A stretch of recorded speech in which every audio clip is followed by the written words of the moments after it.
Yeah, so I think this would be so much easier if he didn't have to mix the 16th notes and the 8th notes. Just my 2 cents.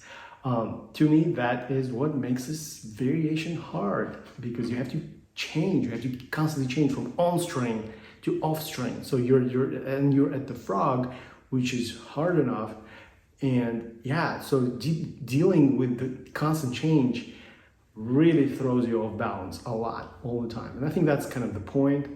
That is exactly why he was going after, to make students really be aware of what the pinky is doing, what the thumb is doing, and how the whole wrist is engaged, really. So yeah, so this is really a fascinating little study that you might want to take your time on if you never played it before.